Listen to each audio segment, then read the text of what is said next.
తండ్రి యొక్కయు కుమారుని యొక్కయు పరిశుద్ధాత్మ యొక్క నామమున ఆమేన్. త్రియేక దేవుని నామమున ఈ లెంట్లోని 30వ ధ్యానము వీక్షిస్తున్న మీ అందరికీ వందనాలు, శుభాలు తెలియజేస్తున్నాను. ఈరోజు మన యొక్క 30వ ఆరాధన కొరకు ఏర్పాటు చేయబడిన వాక్య భాగం మనం చదువుకుందాము. ఈరోజుకి ఏర్పాటు చేయబడిన వాక్య భాగము పరిశుద్ధుడైన యోహాను రాసిన సువార్త 18వ అధ్యాయము 39, 40 వచనాలు మనం చదవగా విందాం. పరిశుద్ధుడైన యోహాను రాసిన సువార్త 18వ అధ్యాయము 39, 40 వచనాలు మనం చదువుకుందాం. అయినను పస్కా పండుగలో నేను ఒకరిని మీకు విడుదల చేయవాడు కలదు కదా, నేను యూదుల రాజును విడుదల చేయుటకు మీకు ఇష్టమా అని వారిని అడిగాను. అయితే వారు వీరిని వద్దు, బరబ్బాను విడుదల చేయమని మరలా కేకలు వేసిరి. ఈ బరబ్బా బందిపోటు దొంగ. ఈ వాక్యము ఇంత పర్యంతం. ఈ యొక్క లింట్లోని 30వ ధ్యానం కొరకు మనకు బరబ్బా అనే అంశం మీద వాక్య ధ్యానం అందించడానికి మన మధ్యన మన సిఆర్ గారు, డాక్టర్ దేవరాజ్ పట్టా గారు ఉన్నారు. వాక్య ధ్యానానికి సిద్ధపాటుగాను అందరం కలిసి మనం చిన్న ప్రార్థన చేసుకుందాము. తలలో ఉంచి కళ్ళు మూసులైతే చిన్న ప్రార్థన చేసుకుందాం. మహాపరిశుద్ధుడ, ప్రేమ కృపలు మా ప్రియ పరమ తండ్రి, నా యొక్క మరొక 30వ శిలువ ధ్యాన కార్యక్రమానికి మమ్మల్ని తోడుకుని వచ్చిన రీతిని బట్టి నీకు వందనాలు ప్రభువా. ఇదిగోనైనా ఈ సమయంలో ఈ బరబ్బా అనే అంశం మీద నీకు వాక్య ధ్యానం చేయడానికి మేము సిద్ధపడుతుండగా మా హృదయ ధ్యానాలన్నీ నీకు అంగీకారముడులాగా సహాయం చేయండి. నేను దాసుడు ప్రభు దేవరాజు గారిని ముట్టి బలపరిచి ఈరోజు అందించవలసిన ఆత్మీయ ఆహారం మాకు అనుగ్రహించండి. ఈ యొక్క వాక్యం విన్న వారందరూ దీవించి ఆ వాక్యాన్ని వారి హృదయాల్లో పదిలపరుచుకుని ఆ వాక్యానుసారము జీవించే శక్తిని, బలాన్ని మా అందరికి దయచేయమని వేడుకుంటూ మా ప్రభువును ప్రియరక్షకుడైన యేసుక్రీస్తు నామమున అడిగి వేడుకుంటున్నాము తండ్రి, ఆమేన్. నేటి మన ధ్యానాంశము బరబ్బా. శిలువ చరిత్రలో చివరి అంకానికి మనం రాబోతూ ఉన్నాము. దీనికి సంబంధించిన వృత్తాంతము మత్తయి సువార్త 27వ అధ్యాయము 11వ వచనం నుండి 21వ వచనం వరకు, యోహాను సువార్త 18వ అధ్యాయము 37, 40 వచనాల మధ్య భాగం ఆధారంగా చేసుకొని ఈ రాత్రికాలం ముందు ధ్యానాన్ని కొనసాగిద్దాం.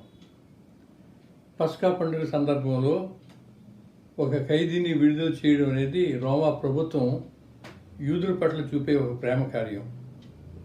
ఐగుప్తు దాస్యం నుండి వారి విడుదలను సూచించే పస్కా పండుగ దినాన్ని ఎవరినో ఒకరిని విడుదల చేసి యూదులను సంతోషపెట్టాలని వారు ఉద్దేశించారు.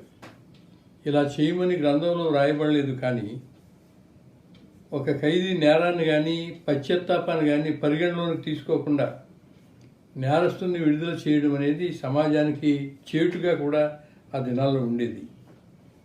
ఏదో ఒక బందీని పస్కాకు విడుదల చేయాలనే అవకాశం ఉన్నది కనుక రక్షకుడైన యేసును విడుదల చేసే అవకాశం కలిగిందని పిలాతు తలంచాడు. ప్రసిద్ధికెక్కిన ఖైదీని, రక్షకుడైన యేసును నిలువబెట్టి వీరిరువురిలో ఎవరిని విడుదల చేయడం అని పిలాతు జనసమూహాన్ని అడిగితే, అప్పటి వరకు తాము అసహించుకున్న బరబ్బాను యాజకుల ప్రోద్బలంతో యేసుకు బదులు విడుదల చేయమని జనసమూహం కోరతా ఉన్నారు. బరబ్బా అనగా తండ్రి కొడుకు, హిజ్ ఫాదర్స్ సన్ అని అర్థం. ఆ దినాల్లో యేసు అని పేరు సామాన్యంగా వాడబడే ఒక పేరు. రబ్బీ కుమారుడు, బోధకుని కుమారుడు అనే అర్థం వచ్చే మాటలు. బర్ర అనగా కుమారుడు. పేతురు విషయమై రాయబడిన మాట సీమోను బర్యోనా. అబ్బా అనగా తండ్రి, నాయన. బరబ్బా విషయంలో ఒకవేళ ఏ సన్ ఆఫ్ శాటన్, సాతాను కుమారుడు, హిజ్ ఫాదర్స్ డార్లింగ్, తండ్రి గారాభముగా పెంచిన బిడ్డ అనే అర్థాలు వచ్చే పేరు ఈ బరబ్బా పేరు.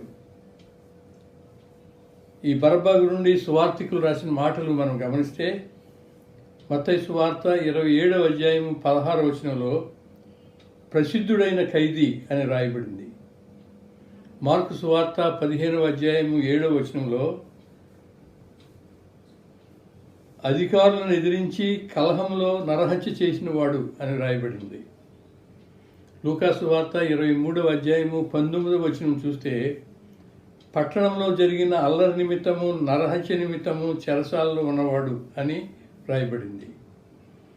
యోహాను సువార్త 18వ అధ్యాయము 40వ వచనంలో ఈ బరబ్బా బందిపోటు దొంగ అని వ్రాయబడింది. ఇలాంటి దుర్మార్గుడు క్రీస్తుతో విడుదలకు పోటీ పడుతూ ఉంటే జనుల యొక్క తీర్పు, ఎవరిని విడుదల చేయమని మీరు కోరుస్తున్నారు అని పిలాతు అడిగితే మత్తయి 27:21లో మేము బరబ్బానే కోరుకుంటామని అంటా ఉన్నారు. యోహాను 18:40లో వీనిని వద్దు, బరబ్బాను విడుదల చేయమని కేకలు వేశారు.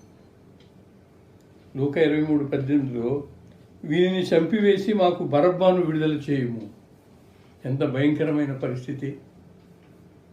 ఒక ఖైదీ, ఒక బందిపోటు దొంగ, నరహంతకుడు ప్రభు పక్కన నిలబడితే యేసును చంపి మాకు బరబ్బాను విడుదల చేయమని చెప్పి వారు కేకలు వేస్తూ ఉన్నారు.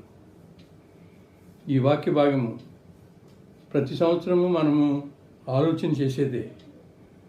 బరబ్బా అనే పాపి విడుదల, పాపము లేని యేసు శిక్ష పొందడం. ఇందులో యేసు తన మరణం ద్వారా మానవాళికి సమకూర్చిన విడుదల కనిపిస్తూ ఉంది. ఈ రాత్రికాలం ముందు మన ముందున్న ప్రశ్న, నీవు నేను కూడా ఒకవేళ బరబ్బా పక్షమే ఉన్నామేమో. బరబ్బా బందిపోటు దొంగ. మనం కూడా దేవుని రాజ్య పాలనను ఎదిరించేవారం కనుక మనము బరబ్బాకు చెందిన వారమే. యెషయా గ్రంథం 1:2 నేను పిల్లలను పెంచి గొప్పవారినిగా చేసి తిని వారు నా మీద తిరుగుబడి ఉన్నారు అనే మాటలు మన గురించి చెప్పబడతా ఉన్నాయి. మత్తయి సువార్త 5:21-22 సహోదరుని ద్రోహి, వ్యర్థుడు అని కోపపడేవాడు నరహత్య చేసిన వాడితో సమానము అని ఉంది. అందుచేత మనము హంతకులమే. కనుక ఒక నైతికమైన ఆలోచన ఒకవేళ మనం చేస్తే, మనలను దేవుని యొద్దకు తీర్చుటకు అనీతిమంతుల కొరకు నీతిమంతుడైన క్రీస్తు శరీర విషయంలో చనిపోయాడనే మాటలు జ్ఞాపకం చేసుకుంటే, ఒకవేళ మనము బరబ్బాను పోలి బరబ్బా సహచరులుగా న్యాయపీఠం ఎదుట జీవాధిపతి ప్రక్కన నిలిచి మేము బరబ్బాకు చెందిన వారమని జీవితాలు జీవిస్తూ ఉన్నామేమో. మనం విడుదల పొందేటట్టుగా ఆయన శిలువకు అప్పగింపబడ్డాడు. కుష్ఠరోగి శుద్ధీకరణ ఆచరణ లేవీకాండము 14 మొదటి 7 వచనాల్లో మనం చూస్తాము. కుష్ఠరోగి శుద్ధీకరణకు 2 పక్షులు తీసుకుని, ఒక పక్షి చంపబడి దాని రక్తము ఒక పాత్రలో పోయాలి. రెండవ పక్షి రక్తంలో ముంచబడి రెక్కలు ఎరుపు రంగుతో స్వేచ్ఛగా ఎగరడానికి విడవబడాలి. చంపబడిన పక్షి రక్షకుని సూచిస్తూ ఉంటే, విశ్వాసముతో ఆయన రక్తంలో ముంచబడిన ప్రతి వ్యక్తి స్వేచ్ఛగా విడుదల పొందుతాడు. ఆ విడుదల ఆయన మరణాన్ని బట్టే. కనుక ఇక్కడ బరబ్బా అన్న మరణించాలి, యేసన్న మరణించాలి, నీవైనా మరణించాలి, యేసన్న మరణించాలి. మనం తప్పించుకునేటట్లుగా పాపమెరుగని ఆయన మరణించాడు. ఆయన మరణం ద్వారా సంప్రాప్తించిన విడుదల నీకు దొరికిందా? మనం దొంగలము, హంతకులము, కుట్రదారులము అయినప్పటికీ పాపమెరుగని ఆయన ధర్మశాస్త్రం విధించే శాపము నుండి మనల్ని తప్పించడానికి ఆయన మన కొరకు శాపముగా చేయబడ్డాడు. వాక్స్ పాపులి, వాక్స్ డేయే అనే 2 మాటలు మనం జ్ఞాపకం చేసుకుంటే, ఆ దినాన్ని ప్రజల స్వరము వాక్స్ పాపులే, సిలువ వేయము. వాక్స్ డేయి దేవుని స్వరము, మన పాపములు ఆయన మీద మోపబడినవి గనుక సిలువ వేయడము న్యాయమే. మనందరి పాపాలను బట్టి బరబ్బా కన్నా ఘోర పాపి ప్రభు. కారణం ఏంటంటే, ఆయనలో పాపం లేదు, కానీ పరిశుద్ధుడు నిష్కళంకుడు అనే ఆయన మీద మనందరి దోషాలు మోపబడినాయి. యెషయా 53:12 అతిక్రమము చేయువారిలో ఎంచబడినవాడు ఆయన. మనందరి దోషాలు, ఎన్ని రకాల దోషాలు, ఎన్ని రకాల పాపాలు, మానవాళి చేసిన పాపం మొత్తం ఒకవేళ ఆ దినాన్ని ప్రభువు మీద మోపబడితే, ఆ పాప భారం క్రింద ఆయన కృంగిపోతా ఉన్నాడు. అనీతిమంతులను నీతిమంతులుగా చేయడానికి ఆయన మరణిస్తూ ఉన్నాడు. ఆయన పొందిన దుఃఖాన్ని బట్టి ఆ పాప భారం ఎంత గొప్పదో మనం గమనించగలం. బరబ్బా కన్నా మిన్నైన పాపిగా యేసు ఆ దినాన్ని చేయబడ్డాడు. అనేకుల పాపమును భరించుచు తిరుగుబాటు చేయువారిని గూర్చి విజ్ఞాపన చేశాడు. ఈ దినాన్ని బరబ్బా జీవితాన్ని మనం జ్ఞాపకం చేసుకుంటూ ఉన్నాము. ఒకవేళ లోకము హంతకులను దొంగలను సహించవచ్చు, కానీ క్రైస్తవులను సహించకపోవచ్చు. అంత మాత్రం చేత మనం నిరాశపడాల్సిన పని లేదు. క్రీస్తు శిలువకు అప్పగింపబడడానికి కారణము దుర్మార్గులకు విడుదల ప్రసాదించడం కొరకనే సంగతి మనం గమనించాలి. ఏ పాపాన్ని బట్టి క్రీస్తుకు బదులు బరబ్బాను వారు కోరుకున్నారు? ఏ చట్టాన్ని ఆయన అతిక్రమించలేదు.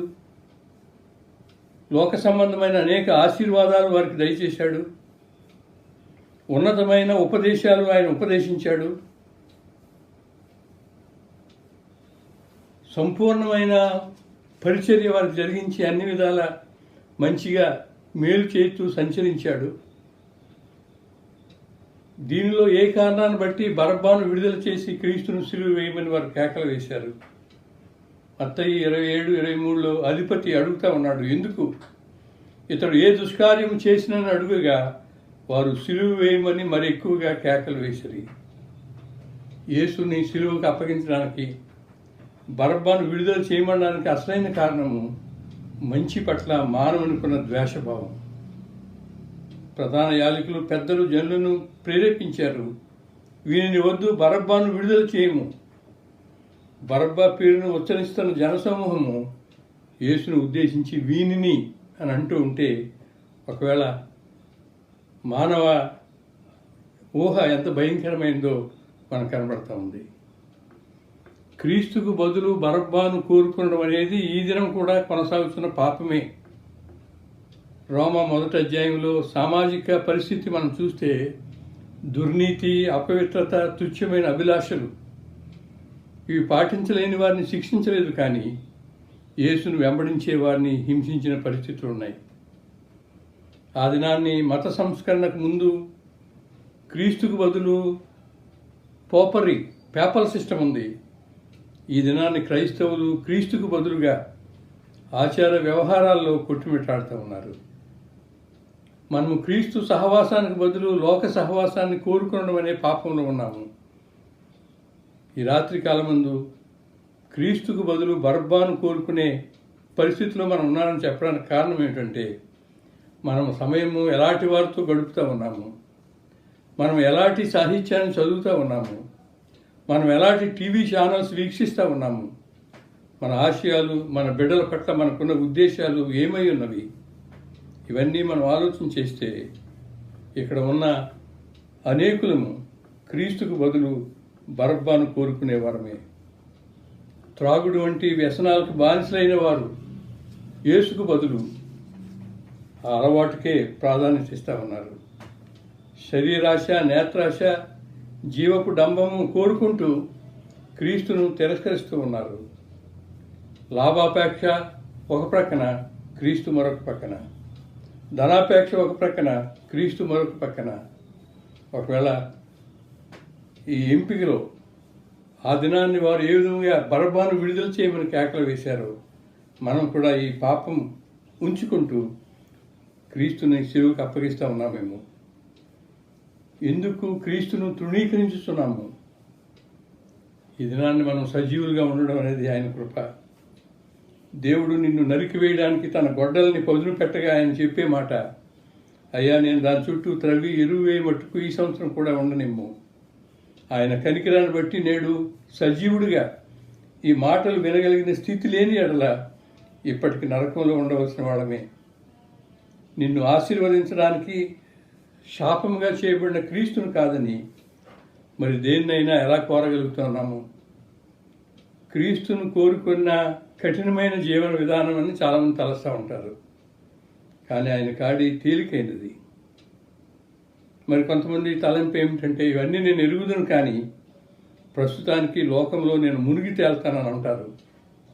ఈ ప్రస్తుతం అనేది 1000 సంవత్సరాలు అయితే ఆ భావన సరైందే, కానీ యాకోబు చెప్పిన మాట, నేను యాత్ర చేసిన సంవత్సరములు 130, నేను జీవించిన సంవత్సరాలు కొంచెముగాను దుఃఖ సహితమే కానీ ఉన్నవనే మాటలు జ్ఞాపకం చేసుకుంటే తాత్కాలిక ప్రయోజనం కొరకు, క్షణికమైన ఆనందం కొరకు నిత్యాగ్నికి వెళ్ళే పరిస్థితికి వెళ్తావా? Temporary gain or eternal treasure of joy. Barabbas or Christ. Eternal woe or eternal joy. ద్వితీయోపదేశ కాండము 30:19 జీవమా మరణమా, ఆశీర్వాదమా శాపమా? ఆ దినాన్ని వారి ఎంపిక బరబ్బానా క్రీస్తునా? వారు బరబ్బాను కోరుకున్నారు. ఈ దినాన్ని ఒకవేళ మనలో అనేకులము జీవాన్ని కాదని మరణాన్ని కోరుకునే వరంగా ఉన్నామేమో, ఆశీర్వాదాన్ని కాదని శాపాన్ని కోరుకునే వరంగా ఉన్నామేమో. నీవెవరు వాడవు? నీవెవరి పక్షం?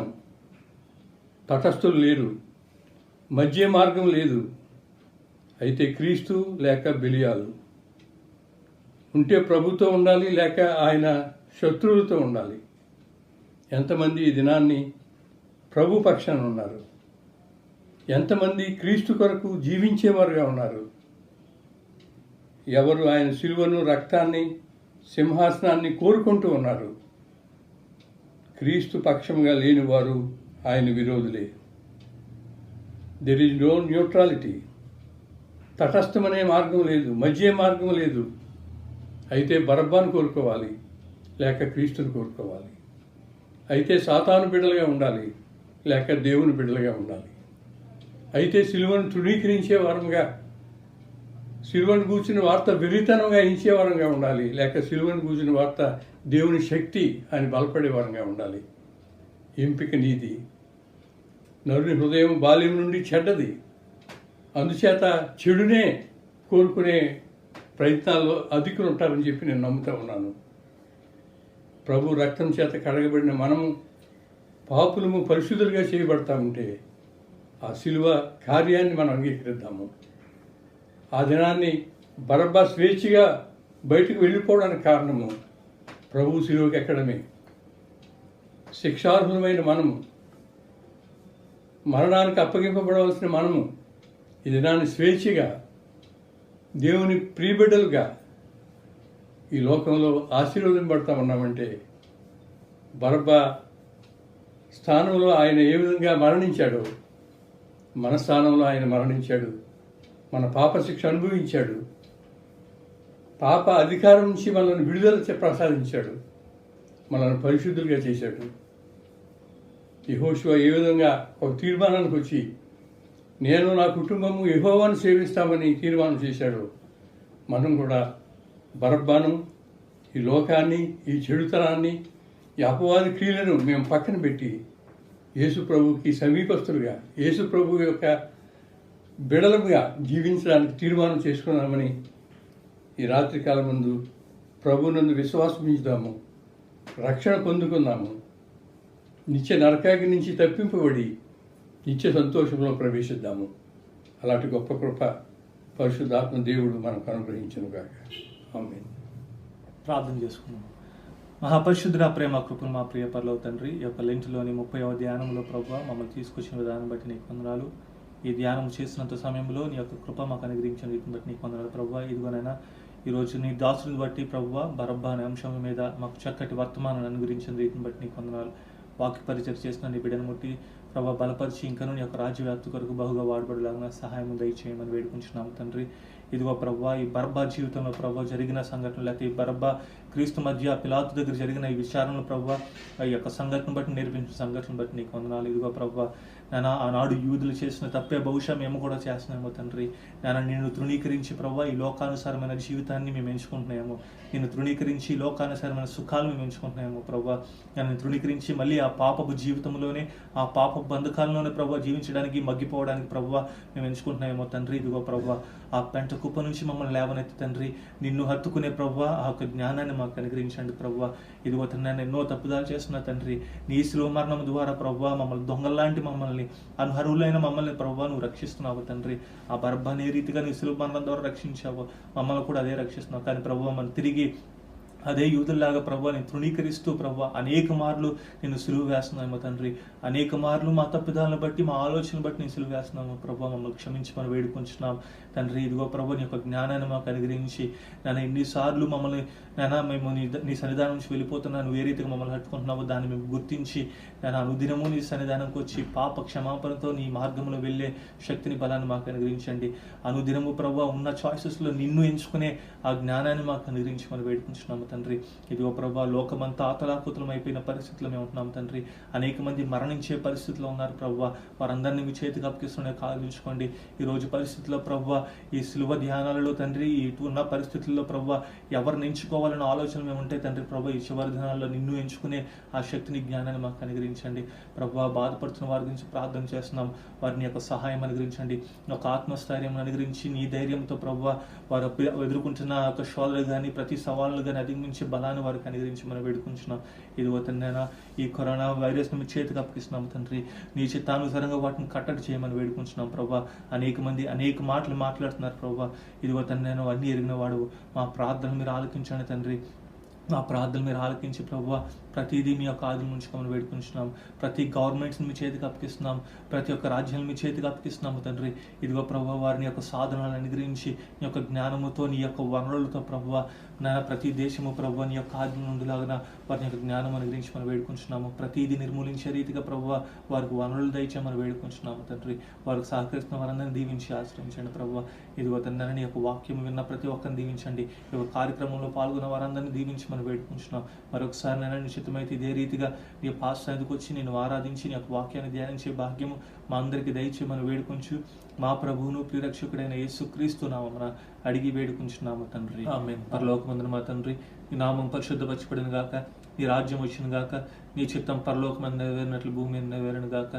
మా అనుదినహారమును మాకు దయచేయము, వాళ్ళ ప్రార్థన చేసి వారిని క్షమించిన ప్రకారం మా ప్రార్థన క్షమించము, మా శోధనలు తెగ దుష్టులను తప్పించము. రాజ్యము, శక్తియు, మహిమయు నిరంతరము నీవైన తండ్రి, ఆమేన్. మన తండ్రి అయిన దేవుని ప్రేమయు ప్రభువైన యేసుక్రీస్తు వారి కృపయు పరిశుద్ధాత్మ కన్యైన సహవాసం వెళ్ళ మీకును మీ కుటుంబీకులందరికీ తోడే ఉండి సంరక్షించి కాపాడును గాక, ఆమేన్. సిలువ రక్తధారలు ప్రవహించుచున్నవి, ఎవరైనా దానిలో ముంగిన శుద్ధి నొందేదారు. నేనమ్ముదున్ నేనెరుగుదున్ యేసు నా కొరకు, నేనమ్ముదున్ నేనెరుగుదున్ యేసు నీ కొరకు. సిలువలో నా బలియాయే నన్ను రక్షింపను, సిలువలో నా బలియాయే నిన్ను రక్షింపను.